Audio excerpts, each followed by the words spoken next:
This is Nir Eyal, the author of Indestructible, How to Control Your Attention and Choose Your Life. In today's episode, we are going to discuss why the world is so distracting these days and how to become indistractable. If you find yourself unable to do all the things that you know you should every day, if you find yourself not working out when you say you will, not finishing the to-dos on your to-do list, not getting the quality time with your family or with time for yourself, you have got to listen to today's episode on how to become indistractable. Congratulations! You are tuned into Dov Baron's Leadership and Loyalty Show, the #1 podcast for Fortune 500 executives and those who are dedicated to creating a quantum leap in leadership. Your host, Dov Baron, is the founder of FullMontyLeadership.com. He's an executive mentor to leaders like you, a contributing writer for Entrepreneur Magazine, CEO World, and he's been featured on CNN, Fox, CBS, and many other notable sites. Dov Baron is an international business speaker who was named by Inc. magazine as one of the top 100 leadership speakers to hire. Now, over to Dov Baron. Welcome, dear friends, fans, and fellow aficionados of leadership excellence. Thank you for joining us on this episode of Dov Baron's Leadership and Loyalty Tips for Executives, part of the Full Monty interview series. I'm your host, Dov Baron. I'm the founder of Full Monty Leadership, and I'm here to assist you tapping into the one thing in your business that changes absolutely everything. To find out more, you can go to FullMontyLeadership.com. Let me ask you, in what ways do you need to up-level your leadership? There's a lot of talk about disengagement. But how can anyone be engaged if they're constantly distracted? In an effort to up-level your leadership, how can you become indistractable? Well, stay tuned, we're about to find out. Now remember, you can chat about this episode or any past episode inside of our Facebook and LinkedIn groups by simply looking for Leadership and Loyalty Podcast. If you're a new listener, new viewer, thank you for joining us. Strap yourself in, we're about to go full Monty. As always, you can find us on Apple Podcasts, Spotify, iHeartRadio, or wherever you tune into podcast.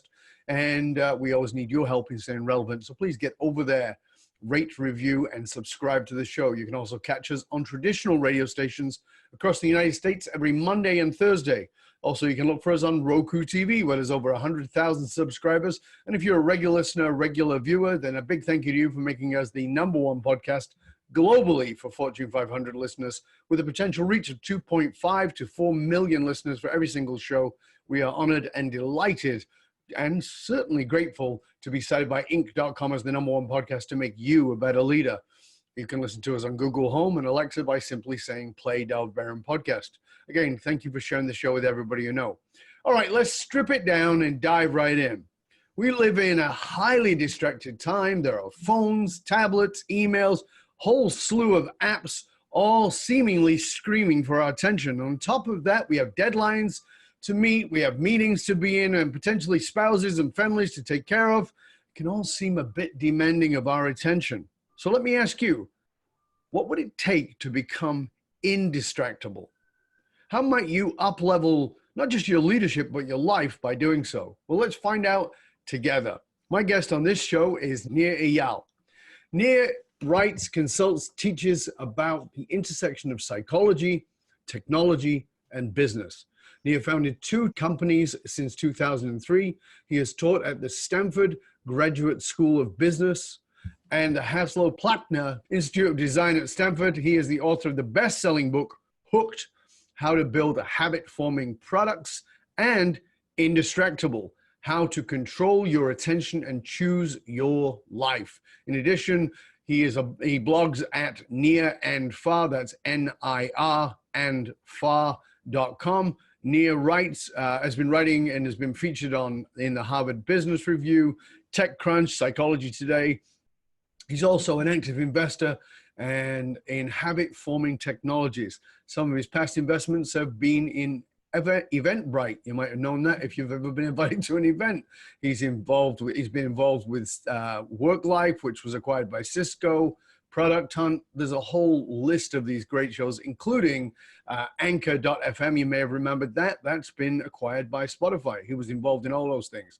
So ladies and gentlemen, please put your hands together and help me welcome the man M.I.T. Technology Review dubbed as the prophet of habit-forming technology, Mr. Nir Eyal.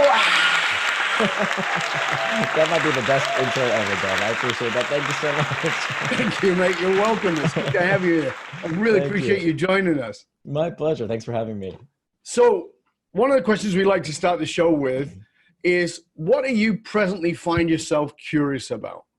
You know, there's and I mean, we talked about it in the intro, there's so many distractions. Yeah. What do you find yourself curious about?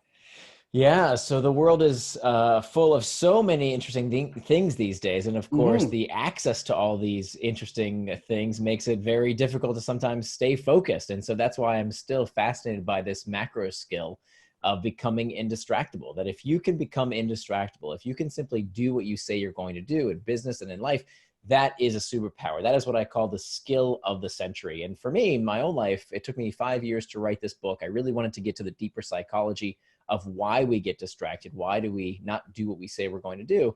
And today I'm happy to report that 5 years later, after discovering these techniques and doing this research over the past 5 years, that I'm in better shape than I've ever been in my entire life. I used to be clinically obese. I have better relationship with my wife of 18 years than ever. I'm more productive at work than I've ever been before. And I'm living a better life than I ever could imagine, because I simply live with personal integrity. For the first time in my life, I do as I say I'm going to do. And that is such a revolutionary skill that I think few people have actually ever experienced, how amazing it is to get to the end of your day and say, I did everything I said I was going to do today. It's really a superpower. Well, you know, when you said that it took you 5 years, was that because you were distracted? Yes. Yes, no joke. Right. Absolutely. I mean, I get it. Yeah, totally. You know, it took me about good 3 years to figure out what research mattered and what research didn't matter. Unfortunately, you know, when it comes to the psychology community, there is so much misinformation and disinformation out there. So many techniques that people use that are really backfiring on them. So many things, like even the to-do list, the good old to-do list that we're all told is, you know, the hallmark of someone who's efficient every day. Turns out that the to-do list is probably one of the worst culprits for why people don't do what they say they're going to do. Because think about it, right? You know, a big part of what I talk about in the book is the psychology of identity and why long-term behavior change is identity change. Absolutely. And if you think about the to-do list, what the to-do list does for most people is it does nothing more than reinforces that you still didn't do what you said you're going to do. Loser. Right? If you're staring down that to-do list, as I used to do before I got into this line of research and understood the backbone of the psychology behind distraction, I would look at my to-do list at the end of the day, and I'd still have a bunch of stuff, maybe half of my to-do list, that just gets recycled from one day to the next day to the next. And that day after day, week after week, month after month, reinforces your identity to yourself as being someone who is incapable of doing what they said they're going to do. And that is toxic. That kind of identity makes it true that you underperform to your true abilities. That's a really good edge for people, because I think that people who do to-do lists are very proud of that. And the people who don't do them feel like they're lesser because they don't do them. So, okay, let's, I wasn't planning on going there, but let's go there. What do we do instead? Well, that's the thing, right? We have to become indistractable. It's not just about just one tactic. It's about a strategy. The idea here is that instead of having, willpower, instead of thinking that we need strong self-control, my research revealed that the people who are most efficient in their days, the people who do what they say they're going to do, the people who are as honest with themselves as they are with other people, they don't use a lot of self-control and willpower. They set up systems to make sure they do as they say they're going to do. And this is not a new problem, by the way. A lot of people think that distraction started with the iPhone and Facebook. Nothing could be further from the truth. You know, Plato talked about distraction 2,500 years before the iPhone. Plato complained about how distracted everybody was those days. And so it's not a new problem. What is new is that we have all these new technologies that make it easier than ever to get distracted. Because technology today is built to be so persuasive and is so pervasive, if you are looking for distraction, then distraction you will find. But we have to get to the real source of the problem in order to understand how to fight it. Yeah, I mean, I think that, you know, I get the argument that we live in an entirely distracted time, but as you said, it's not new. Aristotle, I think it was, who said the greatest threat to a state is not fraction, as in it breaking apart, but distraction. And we see it in politics today. I mean, the news cycle that, used to be, I mean, when I was a kid, we used to, and I was born in the UK, and we'd have a show called News at 10. And, News at 10, that was the news. It was the news. It wasn't, new news every 10 seconds. And so a lot of things that we see even politically that are seeming like atom bombs are gone within 2 days. So it's all that distraction. So I think you're absolutely right. Not just in the news, in the workplace. I mean, how many of us feel like we are tethered to our devices 24/7, and this benefits no one. It turns out nobody is happy with constantly being interrupted with pings and dings when they want to be with their family, or when they want to go to the gym, or they want to just spend time working, even at work. It's amazing how people tell me, in the 5 years of research I did for this book, how many people told me how they can't work at work, how no work gets done at work. Work has to get done at home after work. And of course, who pays the price?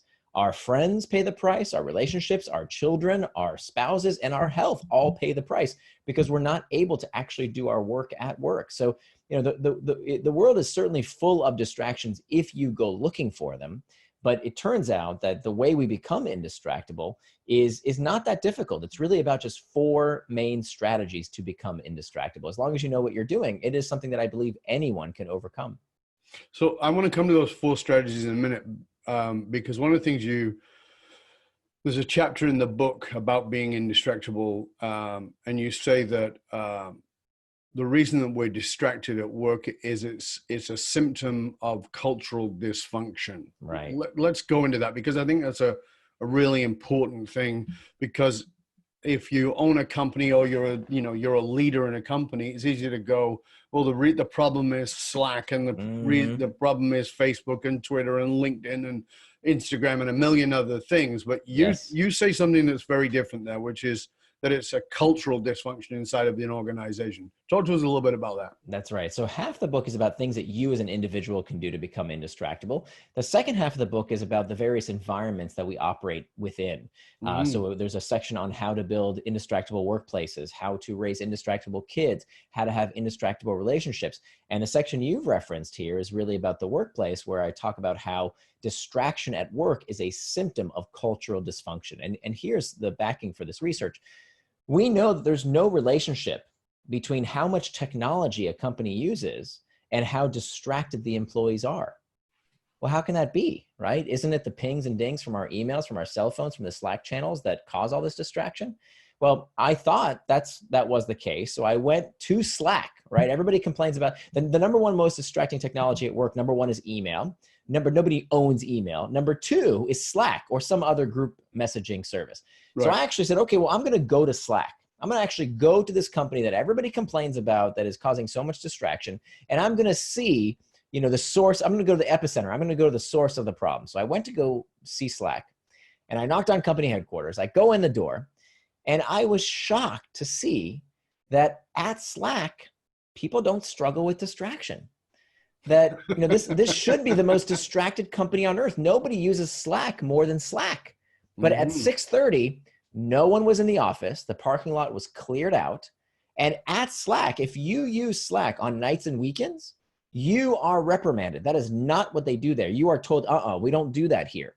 Now, why? What happened? Turns out that there are 3 traits of an indistractable workplace that any company can replicate. I talk about these 2 case studies. One of them is Slack. The other is a company I used to work at called Boston Consulting Group, BCG. It's a top 3 strategic consulting firm like McKinsey in that realm. Fortune 500 clientele. And this company used to have a terrible workplace culture. I know because I used to work there during the bad old days, and they've actually reformed this culture quite a bit. Today, it's consistently rated as one of America's best places to work. Their retention rate went through the roof. The employee churn went down because they changed their company in some pretty profound ways. They embody what it means to build an indistractable workplace. Condition number 1 that I saw at both Slack and at BCG and countless other companies that are indistractable. Number 1 is that they give employees what we call psychological safety. Psychological safety is when we allow people to voice concerns without fear of retribution.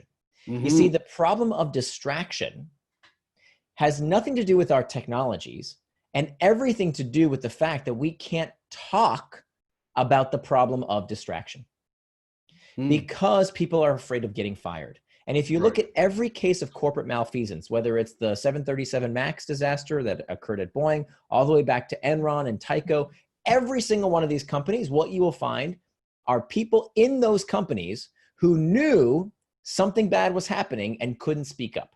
Right. And this is the source of the problem. Because look, nobody likes being interrupted with a ping or ding at their kid's basketball game, or while they're trying to do a serious project and want to focus. We're all being driven crazy by this. And so it's the companies that have the kind of culture where people can raise their hands and say, hey, you know what?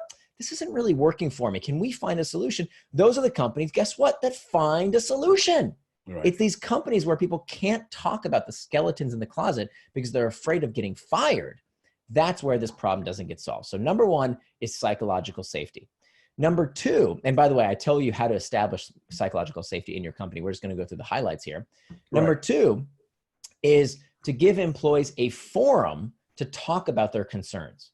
So at the Boston Consulting Group, there was a psychologist at Harvard Business School that went to the Boston Consulting Group, and her name was Leslie Perlow, and she had a challenge for them. She went to this group of hard-charging consultants, and she said, give me a team of 8 people, and I want to give them a challenge. I want to see what it would take to give everyone on this case team of just 8 people 1 night off per week. She called it predictable time off, PTO, predictable time off. At first, everybody said, no, we could never do that. We're in the client services business. We have a distributed workforce. We have to be always on. They made up every excuse in the book. I'm sure it's all the excuses that your listeners are making up in their heads right now about why they're special. They're not special. Yeah. Every company is exactly the same in this regard. So she said, okay, fine. Don't think about this as something that is going to happen at BCG. I want you to get together and ask yourself, what would it take to give every employee on this team 1 night off per week if they were working at somebody else's company? Okay, you're Boston Consulting Group. You're this big, fancy strategic consulting firm. Delta Airlines comes to you, or General Electric, or somebody comes to you, IBM, and says, here's a challenge. How do we do this? They begrudgingly said, okay, fine, we'll give it a shot. Turns out they solved the problem in minutes. They solved the problem in no time once they had a place to talk about the problem and were given psychological safety. So at Boston Consulting Group, they have a weekly meeting. Now it's extended beyond just one case team of 8 people. Now it's something they do throughout the organization. They have these regular review meetings. And here's the amazing thing.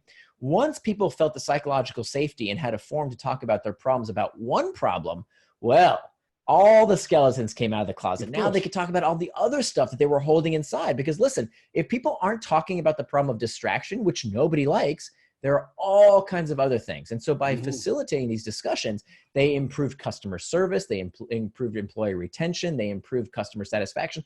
All of these things that improved because people had a forum to talk about these problems. At Slack, interestingly enough, they don't have these weekly meetings.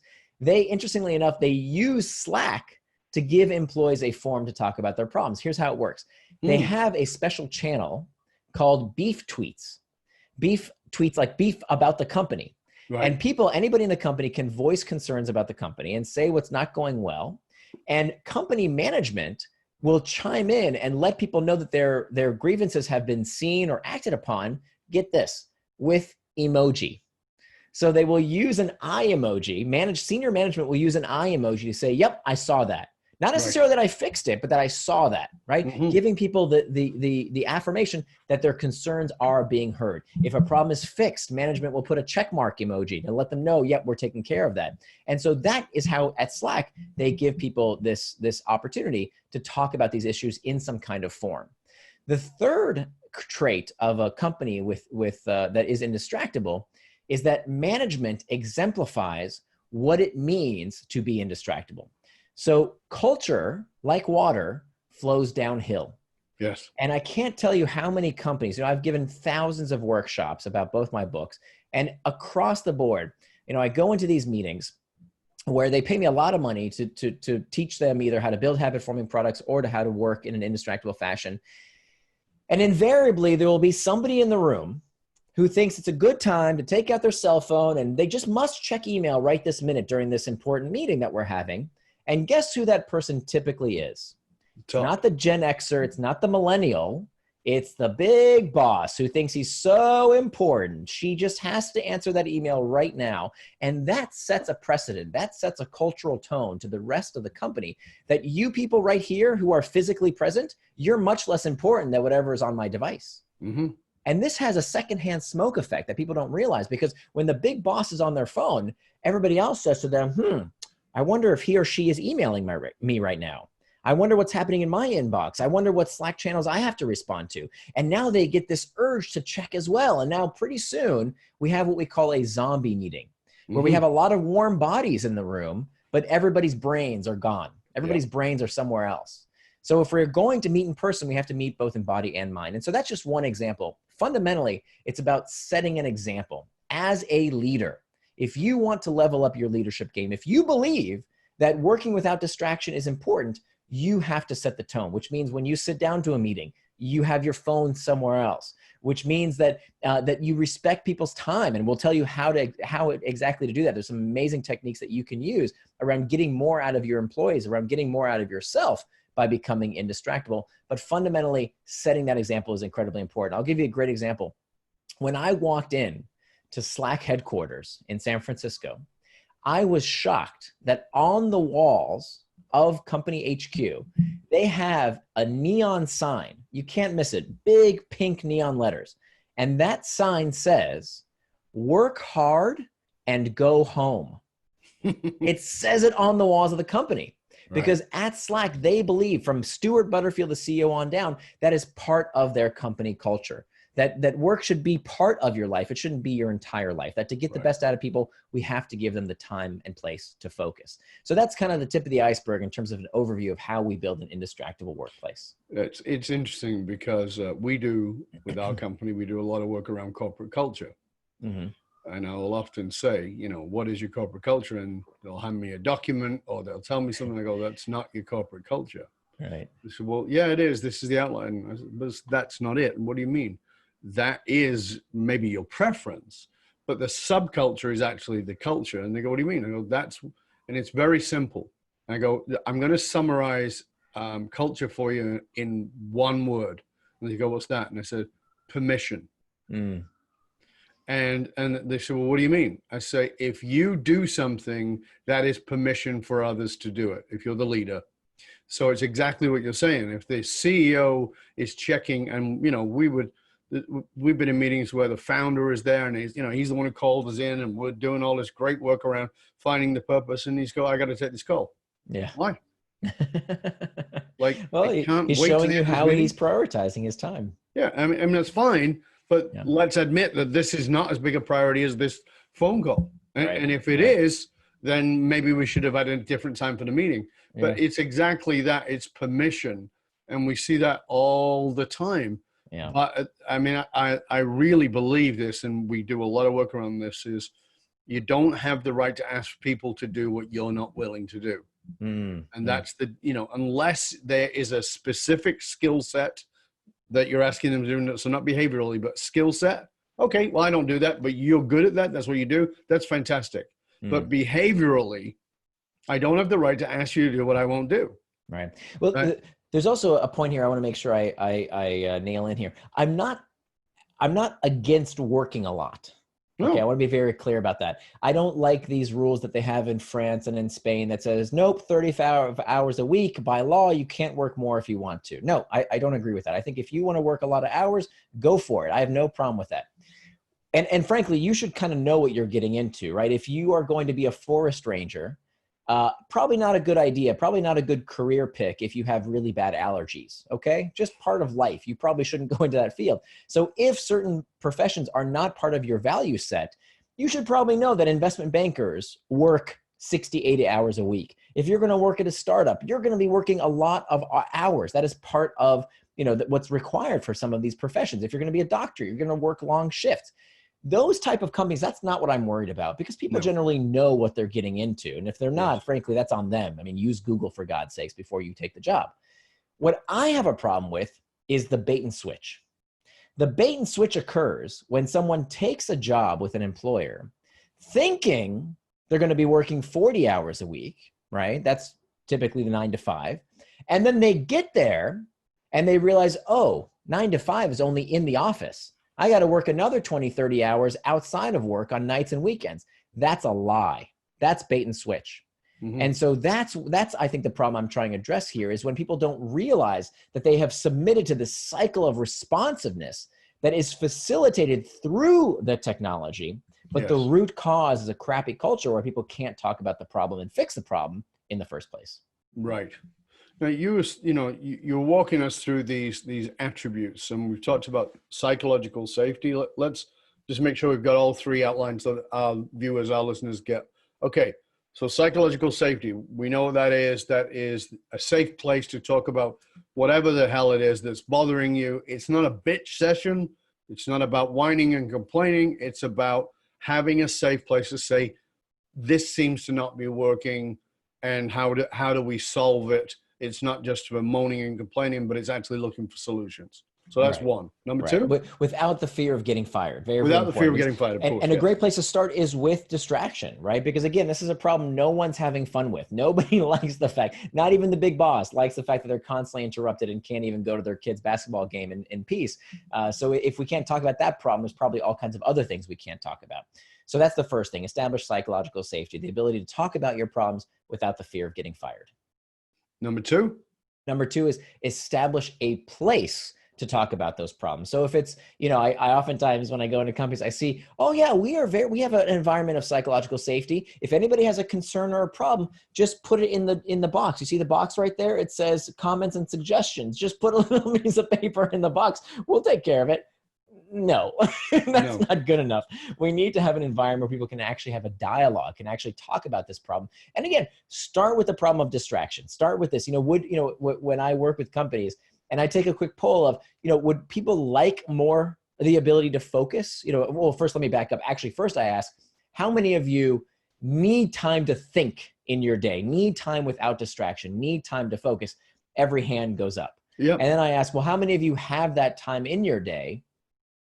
Nobody, almost nobody. Sometimes the high performers will have that time blocked out in their day, but almost nobody at the company does. So if this is something everybody in the company wants, right? If everybody in the company said, hey, we should get a cappuccino machine, sure, the company will get that. But when it comes to, hey, I need time to think because my work product is degrading because I don't have time to focus without interruption. Well, that's something that might require a conversation of, well, how do we make sure we give everyone that time? How do we make sure that we cover for somebody in case somebody needs them? There are all kinds of solutions around those type of difficulties if we establish that regular place to talk about the problem. Mm-hmm. And it's one of the things that nobody wants to live in a cubicle at work. And I understand that. And I also understand the door being closed and you can't go in. And so the isolation and the separation and the open concept of offices is a lovely idea. Yeah. But I underline the word idea because people are constantly distracted by the chitter chatter over there. Yeah. And, and what I'm seeing, and I'd love to know your input, because what I'm seeing in many of these companies is that they have an open plan. They allow people to work together and interact with each other, and they create a social, cultural environment, which is great. But they also have separation. You can go to this room. You can work on your own. You can close the door. You can have this meeting. You can have a phone booth to actually take a cell phone call. Yeah.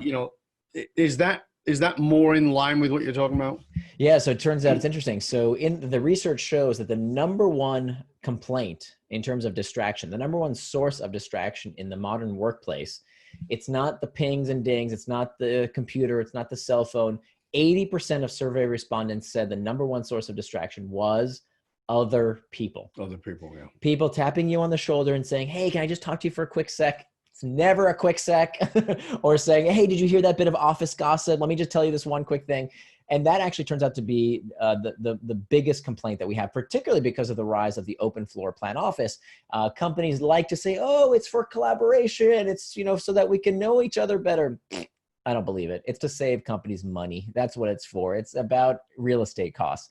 Now, that being said, it ain't going away. It's not going anywhere. So what do we do about it? The book is very, very pragmatic. I'm not one of these pie in the sky people that says, stop using technology, stop using email, stop using Slack. Come on, give me a break. You're going to get fired if you stop using those tools. I really wanted to write a very pragmatic book.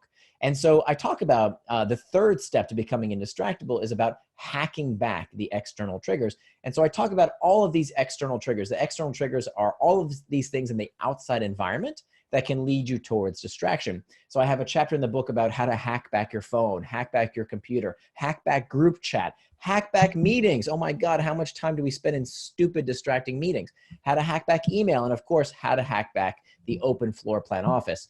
And so to demonstrate the solution that I talk about in the book, I want to tell you just a very quick story. It has a couple of really important lessons to it. I actually came across a startling statistic a few years ago when I was researching my book.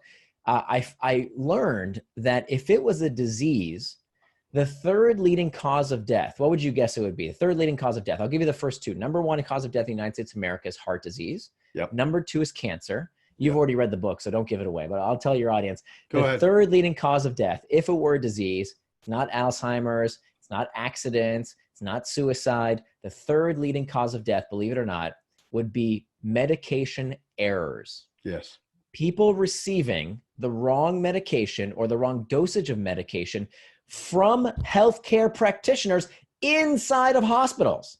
Yep. Now, this is a 100% preventable human error. Absolutely. But most hospitals in America, they just say, well, what are you going to do? It's a cost of doing business. Oops, sorry.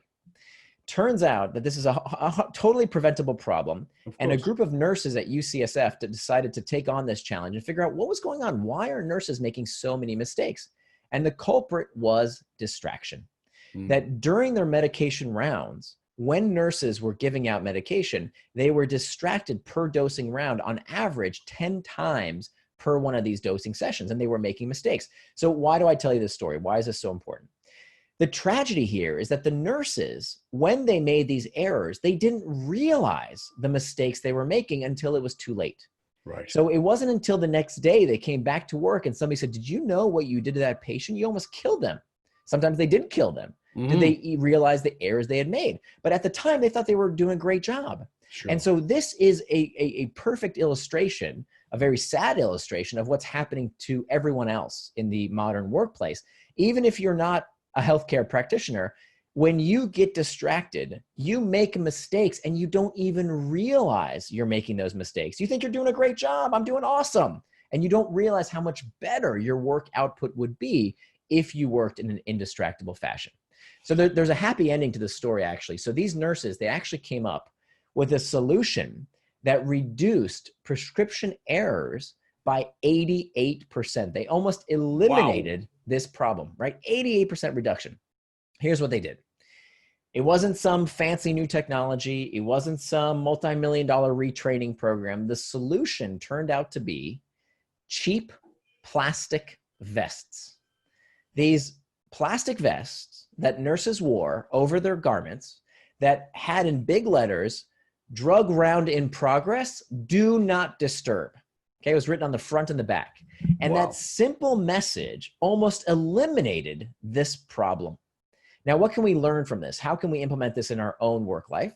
Well, what if we started using screen signs? So in every copy of Indestructible, you will find on cardstock this piece of paper that is different from all the other papers in the book. You rip it out of the book.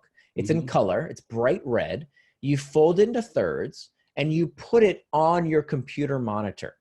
Now, you can't miss this. Once this is on your computer monitor, anybody who walks by will see this red stoplight signal that says, I'm indistractable. Please come back later.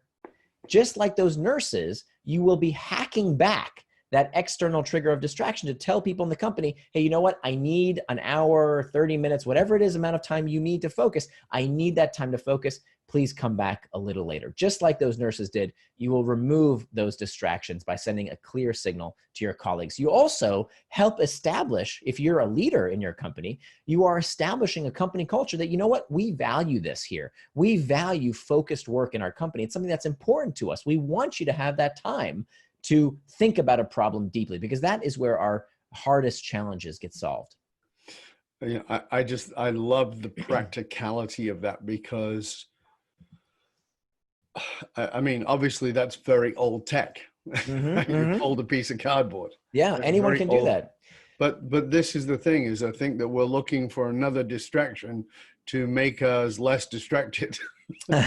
Sometimes people do that. Actually, sometimes people do go down this rabbit hole of self-help where they look at more self-help and more self-help. And it turns out that the process of looking for self-help is actually a process of distracting oneself from what really needs to get done. It actually brings me to a point we didn't cover, but I think is super, super important, which is before we get into this realm at all, we should really understand what is distraction, right? What are we talking about when we say distraction? The best way to understand distraction is to understand what is the opposite of distraction. So if you ask yourself, what's the opposite of distraction? Most people will say the opposite of distraction is focus. Focus. But it's not. The opposite of distraction is not focus. If you look at the origin of the word, the opposite of distraction is not focus. The opposite of distraction is traction. That in fact, both words, traction and distraction, come from the same Latin root, trahare, which means to pull, and they both end in the same 6 letters, A-C-T-I-O-N, that spells action. So traction is any action that pulls you towards what you want to do, things that you are doing with intent. The opposite of traction is distraction, anything that pulls you away from what you plan to do. So this is really, really important in the modern American workplace for a few reasons. One, anything can be a distraction. So if you sit down at your desk and you say, okay, now I'm going to work on that big project. Here I go. I'm going to stop procrastinating. I'm going to finally focus and do what I said I'm going to do. Here I go. I'm going to get to work. But first, let me check email, right? First, let me just check that Slack channel. Let me do that one easy thing to do on my to-do list. I argue that you are getting distracted because that is not what you plan to do with your time. You are allowing distraction to trick you into prioritizing the urgent at the expense of the important. And this is a much more pervasive and pernicious form of distraction. You know, if you play Candy Crush at your desk at work, okay, that's pretty obvious you're slacking off. But if you check email or Slack channels or have a quick conversation with somebody, and that's not what you plan to do with your time, even though it feels worky, it feels productive, that is just as much of a distraction. That is not what you plan to do with your time. Conversely, by the way, just like anything can be a distraction, anything can be traction. So if you planned time to go on Facebook, time to go on YouTube, time to watch a Netflix movie, whatever it is, that stuff isn't evil. It's not melting your brain. Don't believe this media malarkey that this stuff is bad for you. It's not bad for you. They're wonderful tools as long as you use them according to your values and your schedule, not the app maker. So anything can be distraction, anything can be traction. I want to address that because I think there is... We live in a very black and white world in the way that we look at things, and things are not black and white. It's not how it absolutely works. But we want to shove them in convenient boxes because it allows us to judge and all the rest of it. And so, you know, the thing that stands out for me about distraction is the black and white lies around addiction. So when we look at black and white lies around addiction, I spoke about this before, but you know, we had this research that was done in the 60s that said the rat with the option between food and between an addictive substance, i.e. heroin or cocaine, will choose that. And yes, that was true. And they did. And they repeated it many times and it always happened. Yeah, but what they didn't consider was that this was a rat trapped in a cage. Right. So they repeated the experiment in the late 90s and created a community. And what they found was very few rats actually chose the heroin. And so now what we now know is that actually, yes, there are opioid receptors in the brain that want these things, but you've not dealt with the level of why, which is always the deeper issue. And what we know is that the reason why is a lack of community, because when they repeated the cycle, the experiment rather, but built a community of rats, that didn't happen. And so it's this desire to distract ourselves from our pain, which, you know, for me is the root cause of all addictions, the desire to pull ourselves from our pain. And the problem is that we look at heroin and cocaine and all those things and you go, oh my God, those are so terrible. But your granny went in and had a hip replacement and they gave her the best heroin in the world. That's exactly right. And she didn't come out a heroin addict. So it's not that. Right. And understanding that this thing can be just as addictive as anything else, not because of its properties, but because of looking at ourselves and saying, what am I trying to get away from? Right. And then it's easy to blame. And I think that's the great advantage here is to say, well, I've got Slack and I've got Facebook and I've got Twitter and I've got all these things. And my job is demanding, but what are you actually trying to get away from? Because if you went to that, that's when we come back to the integrity of doing what you say, which I know is a big part of your work. So just walk us a little bit into that integrity piece. Sure. No, this is super, super important. So the first step to becoming indistractable is mastering the internal trigger. So before we do anything with our phones or our computers or our laptops or environment, whatever, we have to understand why we get distracted in the first place. And so the answer to Plato's 2,500-year-old question of why don't we do what we say we're going to do is that the reason we don't do what we say we're going to do is because of an impulse control problem. The reason we procrastinate, the reason we get distracted is because we are looking for some kind of emotional relief from something we don't want to experience. So when we're feeling lonely, we check Facebook. When we're uncertain, we Google. When we're bored, we check the news so we can think about somebody else's problems halfway around the world as opposed to having to think about our own issues. We check stock prices, sports scores, Reddit, Pinterest, you name it. We use these products and services for some kind of emotional relief because time management, listen carefully, time management is pain management.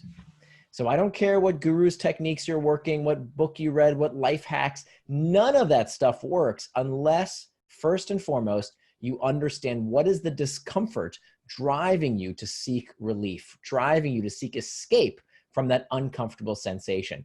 And a great example of this in the workplace has to do with the conditions that have been known not only to be correlated with, but to actually cause depression and anxiety disorder in the workplace. If I were to ask you, what type of workplace causes people to become depressed? When I first heard that question, I would have guessed it's sad jobs, right? A mortician, a veterinarian that has to put down animals. I don't know, a sad job. That would be the one that leads to depression. No, has nothing to do with it. No. The two conditions that when they are put together cause anxiety and depression disorder, not just correlated, but actually a causal relationship, is the confluence of two factors. High expectations coupled with low control. This is really important. If you have high expectations and high control, no problem. That's an environment where people can flourish. But when you have a workplace environment with high expectations coupled with low control, this literally drives people crazy. It leads to depression and anxiety disorder. So the best way to understand what does that environment look like, I don't know if you remember this episode of I Love Lucy. There's that episode, this classic episode, it's on YouTube if you haven't seen it, it's great, where Lucy has to work, she's working in a chocolate factory, and she has to wrap these chocolates. And at first she's doing a great job, right? The chocolates come down the conveyor belt, she picks them up, she wraps them, she puts them back on the conveyor belt, she's doing a great job. Well, her manager comes in the room and sees, wow, you're doing a really good job. So what does she do? She doesn't commend her. She doesn't give her more pay. She says, crank it up. And she turns the lever so that now the workload has increased. And of course, the metaphor is very apt. Even if you're a knowledge worker, even if you don't work in a factory, we've all seen this happen, right? The expectations rise, especially if you work in the kind of workplace environment where they say, welcome to your first day at work. Here's your email account. Here's your iPhone. Here's your Slack channel. You better be connected all the time. That increases expectations, right? It increases the demands on our time. And like Lucy, after her boss cranks up the pace, now she can't keep up. Now she's lost control. She's trying to wrap every single one of those chocolates, but she can't keep up. Kind of like we struggle to keep up with answering all those emails. We can't do it. So what does Lucy do? She puts the chocolates in her hat and in her mouth and in her pockets, and it's hilarious on TV. It's not so funny in real life. Right. And that type of work environment literally causes depression and anxiety disorder. And ironically enough, what do people do when they feel depressed, when they feel down, when they feel anxious? They look for relief. They look for agency in anything they can get their hands on. So what do they do? What do? They call for more stupid meetings that don't need to be called. They send more superfluous emails that don't need to be sent. Not only do they distract themselves, it'd be fine if they just went on Facebook for a little bit of time. No, they send more emails and call more superfluous meetings to regain the sense of agency and control that they are missing. And not only do they distract themselves, they distract everybody else in the company as well. Yeah. And so that's how this terrible cancer of distraction in the workplace is really taking a terrible toll on our productivity, our well-being, and our happiness. Yeah, it's back to that thing I was saying earlier, which is just this desire to ease the pain. You know, I put out a quote this weekend and said, where I said, there's always more going on than you can see. And it was actually to have people realize that just because somebody looks like they got all their poo in a pile on the surface doesn't mean they're not a duck, meaning the feet and all the other stuff is moving at 1,000 miles an hour underneath. And that impulse control is, you know, the more pain you have, the higher it is to be pulled away towards something that will distract you from the pain. And, you know, in our work, we talked a lot about the importance of dealing with the pain, because that is what causes not the distraction, but causes the desire for a distraction. Right. Whether that is in blaming somebody else or blaming a situation, or whether it is, as you said, using technology. Now, one of the things that you speak about, though, is that you're not anti-technology, and I really like that, because you know, all of this might seem like, oh, you know, well, he's saying that we've got to get off technology. No, you believe that technology can be used very well and helpfully in business, even in raising our kids, and it can actually give us more focus. Talk to us a little bit about the practicality of that. Yeah, absolutely. So, you know, before I wrote this book, I didn't intend actually to write this book. I intended to just solve my own problems. So I bought every book I could find on the topic of distraction and focus and digital devices. And they all basically said the same thing, that it's all technology's fault. Just go on a digital detox, stop using your phone for 30 days, digital minimalism, whatever it is. And so I tried that stuff, right? I did what they said. I got myself a flip phone from the 1990s. I got myself a word processor from eBay with no internet connection. And I thought, aha, I've solved the problem. I won't get distracted anymore. But then as soon as I would sit down and try and do my work, I'd say, oh, you know what? There's that book on my bookshelf. I probably should be doing a little bit more research in that book. Or let me just tidy up my desk real quick. Or the trash needs to be taken out. Let me just do that for a quick second. And I kept getting distracted. Because the problem wasn't the tool. The problem was what was going on inside of me. And when I dug into the real source of the problem, it really is this impulse control problem that many of us just haven't learned in our careers how to deal with those internal triggers, those uncomfortable emotional states in a healthier manner. So in the book, you know, I don't profess to ask people to go on a digital detox or a 30-day plan. That's ridiculous. You'll get fired. Can you imagine if you stop checking email for 30 days? That's nice if you're some college professor, but you're not going to. Yeah, it's ridiculous. And why should we? These tools are wonderful if we know how to use them in a way that serves us as opposed to us serving them. So we need to stop blaming the technology. The technology is not going anywhere. We need to figure out how to use it in a more healthful fashion. And so that's why the first step to becoming indistractable is learning to master these internal triggers. I draw upon decades-old research from acceptance and commitment therapy, all kinds of techniques you can use to put these internal triggers in their place, to master these internal triggers so they don't become your master. The second step is to make time for traction. So many people out there complain about how distracted they are, but when you look at their calendars are full of white space, right? So the lesson I want everyone to remember is you cannot call something a distraction unless you know what it distracted you from. And so that means we need to plan out our day, right? If you've got white space in your day, everything is a distraction, right? Because you didn't decide what you want to do with your time. So I tell you exactly how to make time for traction in your day, why this will change your relationship with your employees, with your boss. It revolutionized my relationship with my wife even, this process of keeping a time box calendar and then doing what's called a schedule sync, where we sit down with the stakeholders in our life, we review that calendar. Your boss will worship the ground you walk on. If you have employees, this will be something that will just absolutely revolutionize your ability to focus, their ability to focus, this weekly schedule sync that I describe in the book. The third step we talked about briefly around hacking back the external triggers, all the things in your outside environment. And then the fourth and final step is about preventing distraction with PACT, how we can use what's called a pre-commitment device to make sure that as a fail-safe, as a last resort, we keep ourselves into the task at hand and don't allow ourselves to become distracted. Ironically enough, some of the solutions involve using technology to keep distraction at bay. So give us an example of that, Nir, because I think that would be very helpful for people. Sure, in terms of the technology we can use? Yeah. Yeah, absolutely. So there's many, many different tools I talk about in the book. The idea here is that you make some kind of promise, some kind of pre-commitment. So there's a few ways you can do this.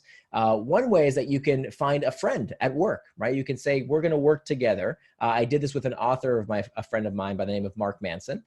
We used to sit together. He used to sit right here next to me. And we would work for a set period of time and say, okay, we're going to keep each other accountable. You do what you need to do. I'll do what I need to do for 45 minutes. Go. Now, if you say, well, I don't have someone I can work with at work, or maybe I work with at work remotely, no problem. There's a website called FocusMate, focusmate.com. I love the company so much, I actually invested in the company, where you can sign up to have a FocusMate somewhere in the world that will keep you accountable. So I use this product often. You go in, you say, I'm going to get going at 9 o'clock. I'm going to start that big project that I've been procrastinating on. Here I go. And when you do that, you have a video feed of the other person doing their work. And it's amazing how such a simple tool can keep you accountable by making a promise to somebody else that you will be there when you say you will. One other tool I want to mention that I use all the time is called Forest. It's a free app. It's wonderful. It's so simple. My daughter uses it all the time as well. She's only 11 years old.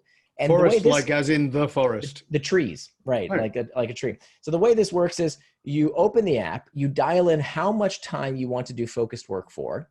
You hit plant. There's a little button that says plant. And for those 45 minutes, a little virtual tree is planted, a cute little virtual tree. Now, if you pick up your phone and you do anything with it, the virtual tree gets chopped down. It dies. And so that's a little bit of a disincentive, a little bit of a promise to remind you, oh, this is not what you want to be doing right now. You told yourself that you would stay focused for the next 45 minutes. So it's a little bit of a reminder to tell you, you made this pact, you made this pre-commitment. So those are just a few examples of some of the technologies that we can use to help us stay on task. Yeah, I mean, I think that all technology was designed to make life easier, and we have to take responsibility, and I put my hand up and say I'm as guilty as anybody else. We have to take responsibility for it becoming something else altogether. And it's fascinating that you can do simple little things. I mean, like as an example, for many, well, not for many years, but for some years, I slept with my phone at the side of my bed, and then reading about electromagnetic fields, I was like, probably not a good idea. My wife says, well, I think we should take the phones out of the bedroom to charge. Oh, we're charging. That's why my charger is. Well, the charger moves. You can pick it up, plug it in. Imagine that. Like, whoa, okay. Yeah. And my wife was very good about reminding us that, so like, I don't check that anymore. And if for some reason I haven't put it on Do Not Disturb, the volume is off and whatever it is. So I think there's a lot of things that seem complicated that were actually simpler than we imagine in the context of this. Absolutely. There's a lot of simple things that we can do. I do think, though, that the kindergarten stuff is something that people have always heard. I mean, not everybody does it, right? Like turn off notifications. Well, duh. It turns out 2/3 of people with a smartphone never do that. So, can we really say that this technology is so addictive that it's hijacking our brains, that it has us all on a remote control when we haven't even taken 5 minutes to turn off all those stupid notifications? Why do we need all those pings and dings? Nothing says you have to keep them on. We have to ask ourselves, is the technology serving me or am I serving it? And only keep the external triggers that really do serve us. But to be honest, that's kindergarten stuff. I tell you how to do that in the book. I cover just a few pages on it. The much more important practices have to do with how do I manage those internal triggers? Because fundamentally, if we haven't done that stuff, as you mentioned before, we will always find distraction with one thing or another, as people always have, whether it's TV, whether it's booze, whether it's too much work. Anything can be a distraction if we don't understand why we are looking for escape in the first place. But absolutely, that's, the hacking back of the external triggers is very, very important. I think one additional thing that I want to mention is that, fundamentally, the distraction is an impulse control problem. It's doing something in the short term that feels like a relief of those internal triggers, but that later has consequences that we don't like. We later regret what we did. But the good news is that the antidote to impulsiveness is forethought. That we have this amazing evolutionary gift that no other animal on the face of the earth has, which is that human beings, mankind, we can see into the future with greater fidelity than any other animal. We can predict what is going to happen better than any other animal on the face of the earth. So that means that the antidote to impulsiveness is forethought. If we simply plan ahead, there is no distraction we can't overcome. But if we wait to the last minute, if the chocolate cake is on the fork, you're going to eat it. If the cigarette is in your hand and it's lit, you're going to smoke it. If the cell phone is on the bedstand, when you go to sleep, it's going to be the first thing you reach for in the morning. You've already lost. They're going to get you. And there's no amount of self-control and self-discipline that's going to help you overcome that. That stuff doesn't work. What works is having a system, a plan in place to plan ahead so that you don't get triggered by those things when the time comes. It's all about planning ahead, knowing how to use a system to become indistractable and not relying upon willpower and self-control. That stuff doesn't work. I think that so much of what you shared is very practical, and I'm going to come to that in a sec. In a minute, I'm actually going to ask you to share with our audience, with our viewers and listeners, where they can find out more about you and your books and your speaking and all the other resources you have. But like I said, this has been, there's been a lot of very real practicality in here. But I would like to say that as we finish up, because we are coming to the end here, what is if you had to say this one practical piece of advice, this is what I want you to go away and do preferably within the next hour without distracting yourself from doing it. What would be the one thing you would have our listeners, our viewers go do?